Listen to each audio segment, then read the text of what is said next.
Welcome to our channel. आज हम लोग जैसे कि आप बोर्ड पे देख सकते हैं acceleration due to gravity topic आज हम लोग लेके आए हैं। और इसकी जो वैल्यू वेरिएट करती है, जैसे कि आपने बुक में देखा होगा कि हाइट से, डेप्थ से। तो सारे इस वीडियो में हम लोग डिस्कस करने वाले हैं सारे टॉपिक, जितने भी एक्सेलरेशन ड्यू टू ग्रेविटी के जितने भी कॉन्सेप्ट हैं आपको क्लियर हो जाएंगे इस वीडियो को देखने के बाद। तो चलिए शुरू करते हैं। तो बात करते हैं एक्सेलरेशन ड्यू टू ग्रेविटी, ये आखिर होता क्या है। तो जब भी कोई ऑब्जेक्ट हम लोग अगेंस्ट द ग्रेविटी फेंकते हैं, समझ रहे हैं, अगेंस्ट द ग्रेविटी फेंकते हैं। मान लीजिए ये मार्कर है, इसको मैंने ऐसे ऊपर फेंका, तो ये जो एक्सेलरेशन से नीचे आ रहा है ये है हमारी एक्सेलरेशन ड्यू टू ग्रेविटी। और इसको हम लोग अब डेराइव करेंगे।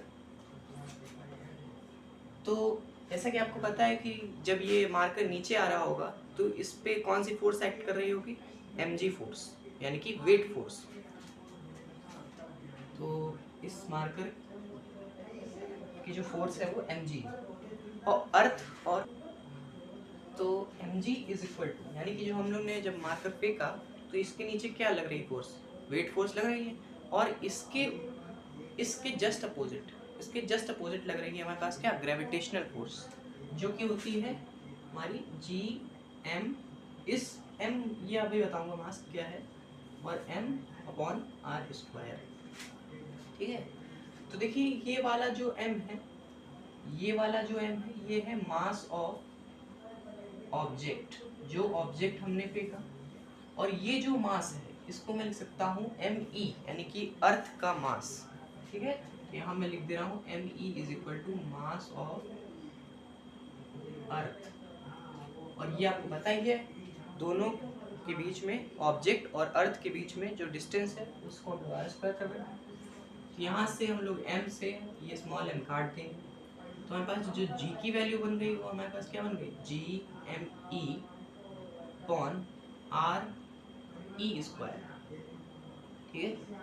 तो इसमें आप जब gravitational constant M E, mass of earth और रेडियस ऑफ अर्थ जब रखेंगे तो अप्रॉक्स वैल्यू आती है जी की 9.8 मीटर पर सेकेंड स्क्वायर। इसको क्वेश्चनों में जनरली हम लोग 10 मीटर पर सेकेंड स्क्वायर कर लेते हैं, जिससे हम लोग की जो कैलकुलेशन होती है वो बहुत ईज हो जाती है, उसमें ईजी में हो जाता है। तो अब हमने जैसे कि ये सीख लिया कैसे आता है, ये जी की वैल्यू आ गई। लेकिन ये जी की वैल्यू कहाँ पे है, सरफेस पे। जब कोई ऑब्जेक्ट अर्थ के सरफेस पे होती है, मतलब जैसे ये अर्थ मान लीजिए और ये हमारा जो है ये ऑब्जेक्ट है। ठीक है। तो इसमें देख सकते हैं कि आप क्या रेडियस लेंगे, आप रेडियस क्या लेंगे, सिर्फ रेडियस ऑफ अर्थ ही तो लेंगे, इसकी डिस्टेंस तो नेग्लिजिबल हो जाएगी। ठीक है। तो यहाँ पे इसी वजह से हम लोग ने यहाँ पे आर ई स्क्वायर किया है, ना कि आर स्क्वायर किया है। ठीक है, समझ गए आप बात। तो ये भी आपको याद रखना है, ये जो जी की वैल्यू निकली है ये कहाँ निकली है, एट सरफेस। यानी कि अब इससे हम लोग ने ये सीखा कि एट सरफेस पे वैल्यू 9.8 है। मगर क्या ये वैल्यू सब जगह सेम होती है, तो इसका जवाब है नहीं। ये वेरिएशन दिखाती है। ये वेरिएशन कैसे कैसे दिखाती है तो मैं आपको बता देता हूँ। आज हम लोग दो टाइप्स के वेरिएशन इन जी देखेंगे। पहला होगा इसमें एल्टीट्यूड, दूसरा होगा आपका डेप्थ। तो ये दोनों हम लोग वेरिएशन, इसके डेरिवेशन देखेंगे आगे। तो मैं कुछ थोड़ा बहुत आपको आइडिया दे रहा हूँ आपको। एल्टीट्यूड मतलब जब ऑब्जेक्ट हम लोग किसी हाइट पर प्लेस कर रहे हैं, अर्थ से थोड़ी h हाइट पे मान लो हम लोग ने इसको प्लेस किया, तो हम लोग ये वाला वेरिएशन, यहाँ पे कोई वैल्यू होगी जो हम लोग मान लेते हैं यहाँ पे g डैश वैल्यू होगी। अभी हम लोग पता नहीं, हम लोग अभी डेराइव करेंगे तो समझ में आ जाएगा। फिर एक और केस बनता है जब हम लोग किसी ऑब्जेक्ट को डेप्थ पे प्लेस करते हैं, मान लीजिए यहाँ प्लेस कर दिया d डेप्थ, तो यहाँ पे जो g की वैल्यू होगी वो शायद g डैश डैश होगी, कोई दूसरी वैल्यू हो जाएगी। तो इन वेरिएशंस को हम लोग कवर अप करेंगे। तो देख सकते हैं हम लोग अब नया टॉपिक पढ़ेंगे, variation of g's value with change in altitude. यानी कि अगर हम एक सपोज करें अर्थ को, मान लीजिए अर्थ है, और इसकी हम लोग h हाइट पर कोई ऑब्जेक्ट को प्लेस कर दें, या मान लीजिए आप ही चले गए h हाइट पर, तो g की वैल्यू क्या होगी ये देखेंगे। तो हमने अभी निकाली एट सरफेस, कितनी निकाली थी अभी हम लोग ने, g is equal to G M E, M E नहीं लिखते हैं एम ही लिखते हैं, अपॉन आर स्क्वायर। ये हमारी क्या हो जाएगी, फर्स्ट इक्वेशन हो जाएगी। अभी हम लोग ने निकाली पिछले अभी थोड़ी देर पहले निकाली जी की वैल्यू क्या, G M upon R square. अब हम लोग ने एच हाइट ऊपर कर दी, तो इसकी रेडियस क्या बनेगी, इसकी डिस्टेंस क्या बनेगी, आर प्लस एच। तो एट हाइट एच जी की वैल्यू क्या बनेगी देखिए, तो हम लोग इसको जी डैश मान लेते हैं, और g M upon R plus H, इन दोनों पार्टिकल्स के बीच में डिस्टेंस कितनी होगी, आर प्लस एच का होल स्क्वायर। ये हमारी क्या हो गई, सेकेंड इक्वेशन। अब हम लोग सेकेंड को फर्स्ट से डिवाइड कर देंगे, dividing second by first, G dash upon में जी हो जाएगा। अब जी डैश की वैल्यू रख दें R plus H whole square into पे, ये उल्टा हो जाएगा, ये वाली वैल्यू ऊपर आ जाएगी, आर स्क्वायर अपॉन में जी एम, देख सकते हैं जी एम से जी एम कट जाएगा, और वैल्यू आ जाएगी आपके पास जी डैश अपॉन में g R square plus R plus H whole square. ठीक है, अब हम लोग यहाँ से r कॉमन ले लें, तो आ जाएगा हमारे पास g dash is equal to g, अरे अपॉन में g इज इक्वल टू हमारे पास हो जाएगा 1 अपॉन में 1 plus R square upon h। ठीक है, ये आ जाएगा। और अब इसके बाद हम लोग g को इधर ले आएंगे, तो हमारे पास g डैश की वैल्यू बन जाएगी 1 प्लस आर स्क्वायर अपॉन में h, और ये हो जाएगी हमारे पास g डैश की वैल्यू कहाँ पे, जब हम लोग r रेडियस से हम लोग अर्थ से हम लोग h हाइट ऊपर जा रहे हैं, तो r प्लस एच हाइट हो जाएगी। समझ में आ गया, तो ये हमारे पास वैल्यू बन गई 1 upon 1 plus R square upon H into पे जी।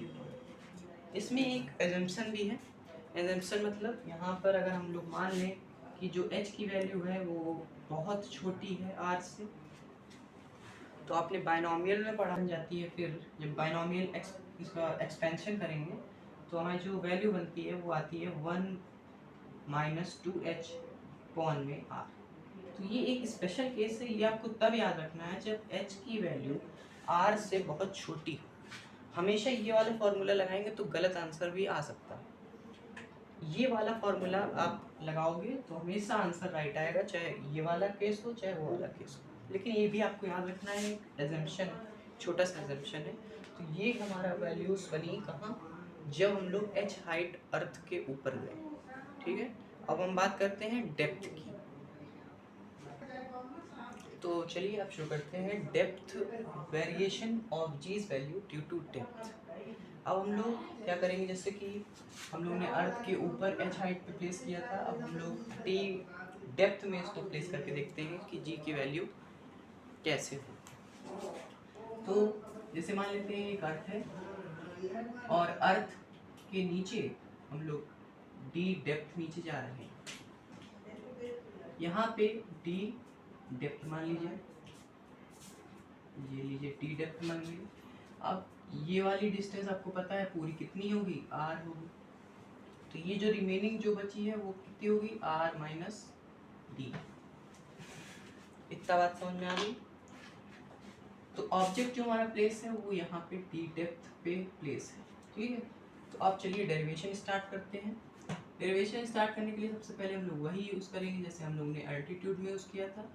एट सरफेस हम लोग की वैल्यू अभी निकाली थी हम लोग ने, g is equal to G M upon R square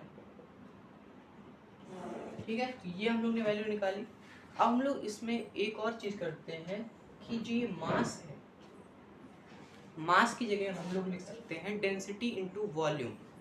अब आपको पता है कहाँ से हम लोग डेंसिटी लाएंगे, तो हम लोग इसकी जो अर्थ की डेंसिटी हम लोग मान लेते हैं एक रो से डेंसिटी को डिनोट किया जाता है, आपको पता है। और इस क्योंकि ये एक यूनिफॉर्म डेंसिटी वाला स्फीयर है, तो स्फीयर का जो वॉल्यूम होता है वो होता है 4/3 पाई आर क्यूब।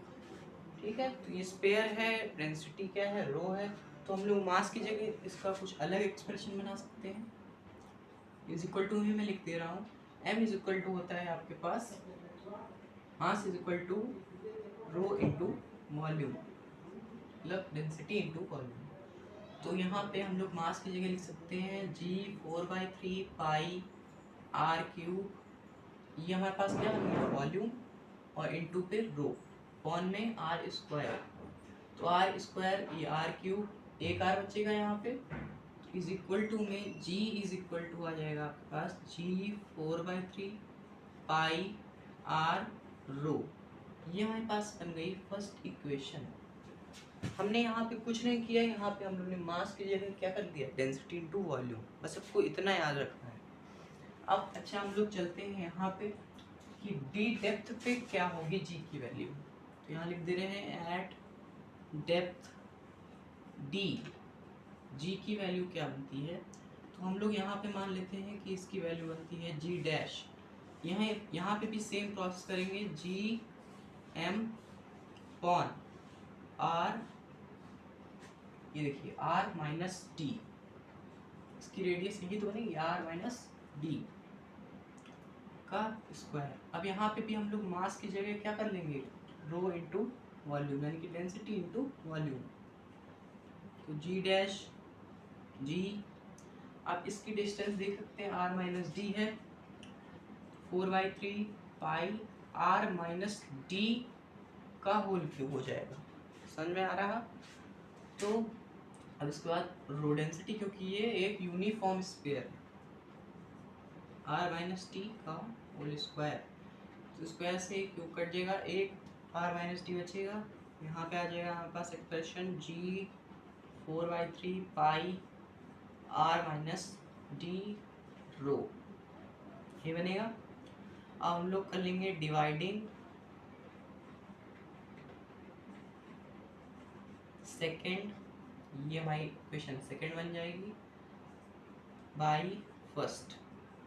तो जब ये करेंगे हमारे पास जो वैल्यू निकल के आएगी जी डैश अपॉन में जी, तो यहाँ पे जो वैल्यू आएगी जी 4/3 पाई आर माइनस डी रो,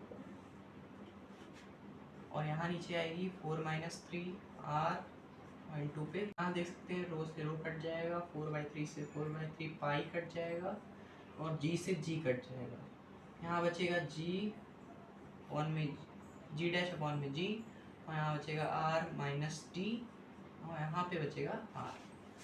ठीक है, अब यहाँ पे हम लोग आर कॉमन ले लेंगे, तो यहाँ पे आ जाएगा 1 माइनस डी अपॉन में आर, ये और इसको हम लोग उधर ले जाएंगे, तो जी डैश की वैल्यू हमारे पास आ जाएगी। तो ये हमारा वैल्यू कब है, जब हम लोग किसी ऑब्जेक्ट को डी डेप्थ पे प्लेस कर रहे हैं, तब हमारे पास जो वैल्यू आएगी जी की वो ये है। तो आज हम लोगों ने क्या सीखा, एक्सेलरेशन ड्यू टू ग्रेविटी सीखी, उसका वेरिएशन ड्यू टू अल्टीट्यूड सीखा, और उसका वेरिएशन ड्यू टू डेप्थ सीखा।